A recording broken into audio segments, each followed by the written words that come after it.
Leading up to the release of Horizon Forbidden West in less than a month's time now, we've been shown quite a bit in several trailers for different aspects of the game.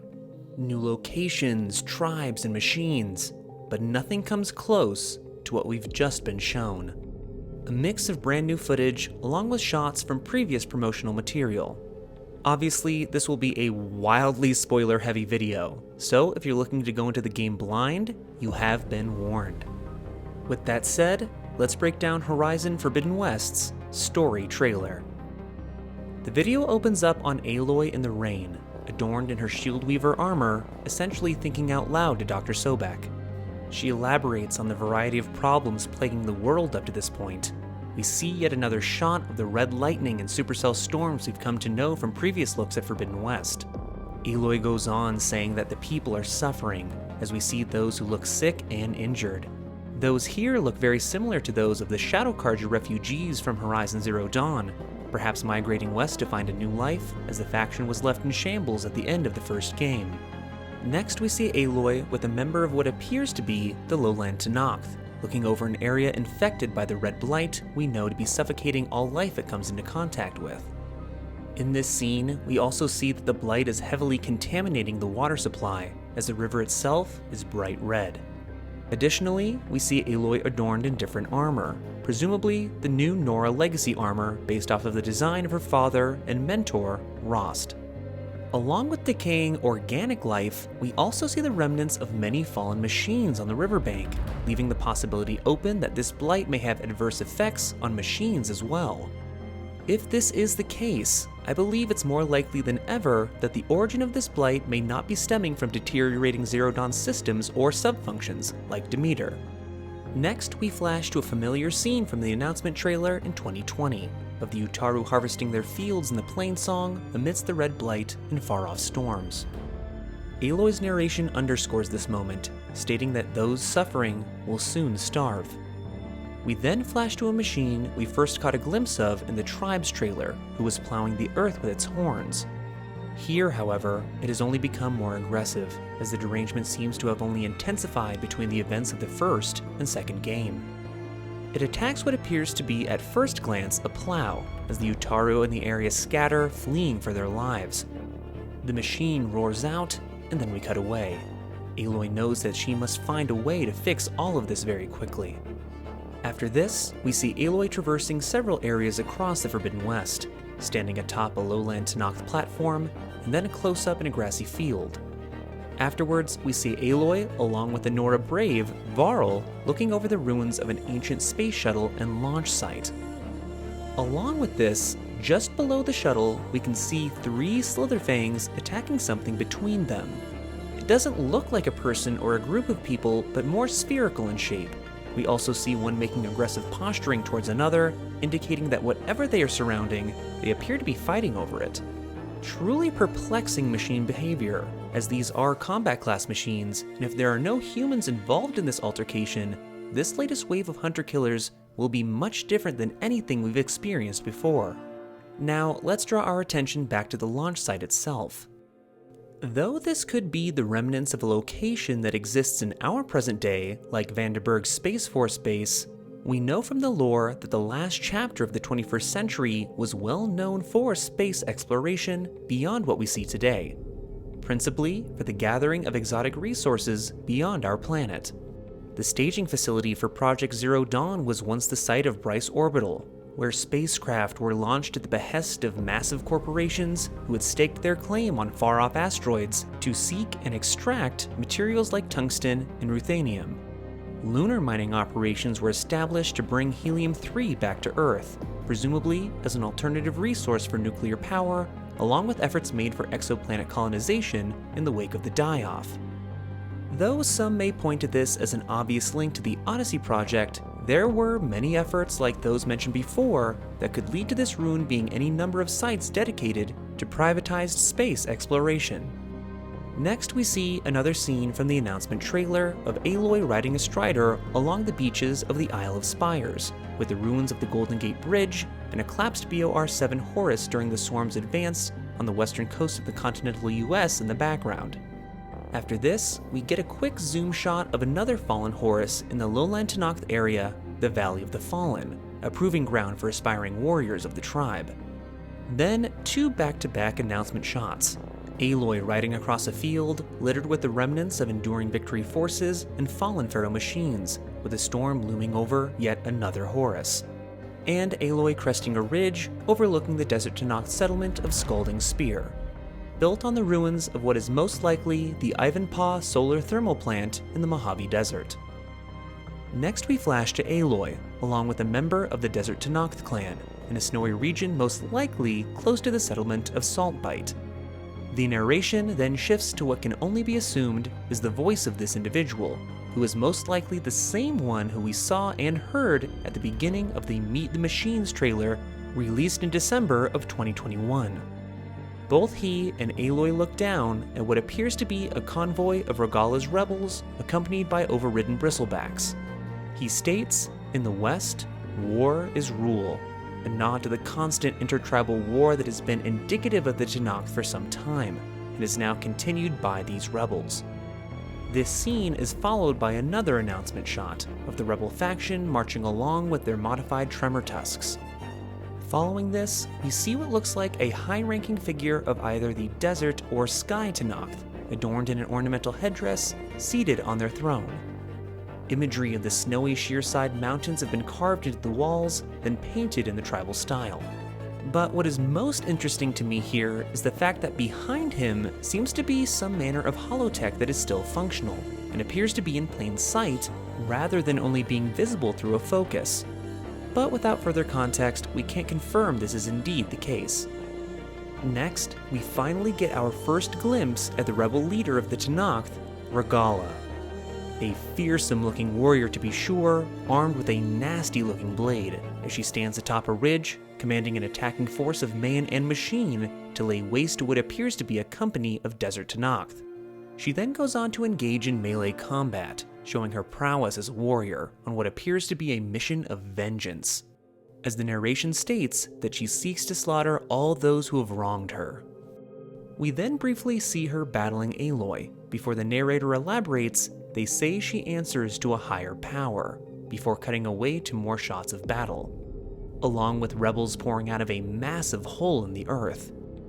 This may also point to the fact that these rebels are also harnessing machines like Rockbreakers and Slitherfangs that can tunnel, another tactical advantage these rebels have over their enemies, essentially allowing them to bypass traditional tribal defenses and ambush enemies out in the open. After this, we see yet another example of Oseram ingenuity at work, in what looks like some manner of shock ballista that can charge and hurl discs of energy at the enemy. Inventions like these may just help even the playing field in the Tenakth conflict. If I were a betting man, with her track record, this weapon may be another Petra Forgewoman original. As the voiceover continues, it states that the rebels have gained the ability to override machines, and cuts to the shot we've seen of Silence from the announcement, looking over a group of rebels overriding a bristleback. All of this appears to be leading us to believe that Silence is the higher power Regalla is answering to. Though I do feel he will be heavily involved with the rebels, I'm not entirely convinced that he is the real force that is being alluded to here. We also get a new shot of the rebels modifying a tremor tusk for war, showing us the rebel process they are using with this new skill Silence has given them. Next we cut to, in my opinion, one of the most exciting things we're shown here. The shot pans down into a cave, as Aloy and others are guided to the entrance of a sealed facility. Now, we've seen doors like these in HCD, like that of Aleuthian 9 and the ZD staging facility beneath Sunfall. But friends, I believe this is something entirely different. You see, the iconography here is very telling, gold emblazoned on black, and the symbol is that of Pharaoh Automated Solutions. Aloy goes on to say, whatever secrets he has, he's keeping to himself. Though she may be referring to Silence here, with the imagery shown, I think it's clear what we're seeing. That being Thebes, the deluxe personal bunker of Ted Pharaoh. The place where he would reside post-Zero Day and use his Omega clearance to wipe the Apollo archive and kill the Alphas of Zero Dawn. If this place has remained untouched, there is no telling what we may find here, what secrets Ted hid away before the fall of humanity. One thing that may also be unique about this place is that it's not really affiliated with Zero Dawn systems the way other facilities we've been to have. Meaning, the gene print of Aloy and Dr. Sobek may not guarantee entry into this facility, perhaps sending us elsewhere to find a way into the final resting place of the world's first trillionaire. Moving on, we see Aloy attempting to override what looks like a cauldron core, but the process looks extremely difficult and painful, as her voiceover alludes that the solution she is looking for is broken and scattered. In the next shot, she is underwater, trying to access a data terminal in one of the sunken ruins we are sure to explore. But this facility doesn't appear to be stable, as we see hazy hollow projections flashing in the distance, along with enough air being released from below that it's sending sunken cars skyrocketing from the bottom. Next, we see some shots of the Tremor Tusk from the gameplay reveal, then a gate in the Tenakth settlement being broken, followed by an incursion of a rock breaker beneath the earth, most likely adding validity to our previous speculation about the rebel tunnels. After, we see several shots of Aloy evading crumbling ruins, as she states that things are falling apart and she's not sure if she can find a way forward. In this, we see a piece of ancient technology that caught my eye. Judging from what we've seen previously, this appears to be some sort of housing, akin to what we see Hades use within the Horus or early builds of Gaia within Bryce Orbital. Meaning, Aloy could be seeking this out because it contains some manner of surviving artificial intelligence. Now, this doesn't automatically point to something as advanced as Vast Silver, for instance, but we do know from Cyan during the Frozen Wilds that many AIs of various levels of sentience and sophistication were used during the last era of human history for all manner of large-scale projects. Outside of this being a housing for some kind of clawback AI, more interestingly, this could be the location of one of Gaia's escaped subordinate functions we are yet to encounter. After this scene, we see Aloy swept away by a current underwater, eventually being washed up on shore, unconscious. During the fade to black, we hear the voice of Erend, as he, along with Varl, insists that she will not have to tackle these trials alone. We see them in several shots traveling together and battling various machines. In this, we catch a glimpse of yet another robot I don't believe we've been introduced to yet. As Aloy takes cover in the skies above, we see this. This is obviously too large to be a Glinthawk or Sunwing. It has a very different flight pattern than that of a Stormbird. Unless they've tweaked the animation of certain machines, I think the Forbidden West may have yet another large-scale flyer that we'll have to steer clear from. Next, we see several others who will be aiding Aloy along the way. This person here is also equipped with a focus, yet in another shot, what she's wearing looks far different from the focus that we've come to know. Though it has a similar triangular shape that sits over the ear, it's much larger than Aloy's and appears to fasten itself differently with these extensions that go above the device. Some may think that this is a different piece of technology altogether, but I feel this is most likely an older version of a Pharaoh Focus. In the data point Lure of the Real, there's a reference to different models of focuses, specifically the Pharaoh Focus 6D. Being that the focus Aloy found as a child was within a ZD Beta Gamma housing facility, that one is most likely the most advanced model to have been created before Zero Day. Sylan's most likely finding his focus in a ZD facility after the fall of Gaia Prime would too have access to these more cutting-edge versions. But they are not the only focuses to have existed, and I think her focus is an example of just this. After this, we see our Tenakth ally from previous interactions, but this time in combat with what looks to be a bristleback, hurling a spear into its skull before facing it head-on. Next, we see Aloy, Varl, and another ally in the heart of a cauldron, one that appears to be responsible for the production of these Triceratops-esque machines. Between their tribal markings and clothing, they appear to be from the Utaru, as we see them studying the carcass of a fallen machine in the next shot. All of these next scenes come fast and furious, Claw Striders, a Ravager, and a Scrapper all charging across the jungle, to knock the battling angered machines, followed by another facility of the ancient world. Along with Varl, we see Aloy standing within what I believe to be a cradle facility. We see what looks like birthing pods being ushered around on tracks to places unknown. Unlike Aleuthian 9, however, this facility seems to be active. Now, this could very well be because Aloy activated the systems within, but this begs the question as to why she would want or need to do so. What secrets are being held in a facility that has been in indefinite suspension for centuries, presumably untouched? Perhaps she needs to find the cradle log in hope of finding someone birthed from this facility after the fall of Gaia. I wouldn't put it past someone like Silence to, if he was able, use the cradle to gestate another clone of an alpha via Lightkeeper so he would no longer need Aloy to enter Zero Dawn facilities.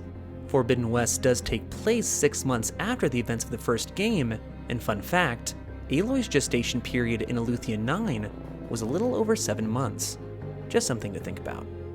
Moving on, we see some more shots of Aloy and her allies, Sunwings flying over the Isle of Spires, along with the Slitherfang erupting from the earth to challenge Aloy before striking out. This is followed by the game's title and fade to black. But this is not the end. Out of the darkness, we hear the voice of Gaia, followed by a hologram of the AI emerging from a swirl of light. She says, "We will find the answers, but beware, we're not the only ones who seek them." After, we see Aloy climbing up a small rise, and in front of her is a figure dressed in futuristic clothing, standing before a table formally set, seemingly awaiting Aloy.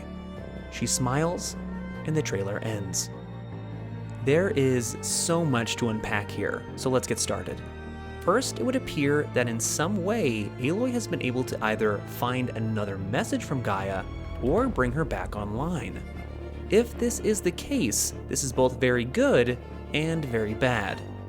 Obviously, with the governing AI reinstated, she can work to reverse all the damage that's been done to the world in her absence. Unfortunately, with the terraforming system back online, Hades could potentially take control of it and reverse terraforming operations and set the biosphere back to zero, ending all life again.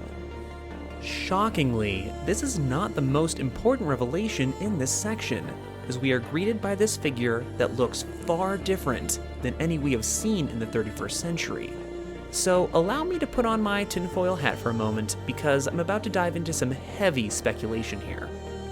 Firstly, this could be a member of the mysterious and powerful tribe that was hinted at searching for knowledge at the edge of the Forbidden West.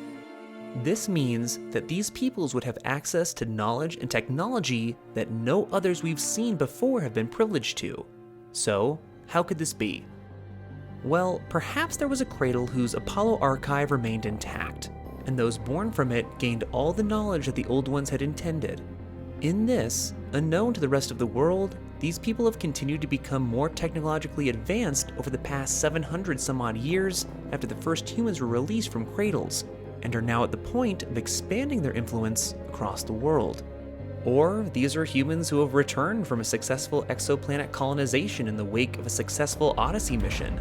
If the telemetry had indeed been falsified somehow, the colony ship may have reached its destination and succeeded in birthing a new generation of humans.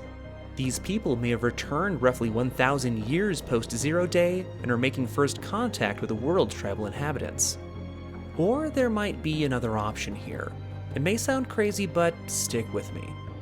This individual may not be a person at all. You see, before the fall of humanity and within cradle facilities existed robotic humanoids called multi-servitors.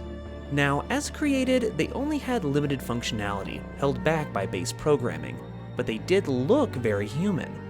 Now, imagine if one of these servitors was hijacked by something more advanced. Something with a sentience so advanced that it was indistinguishable from that of a human.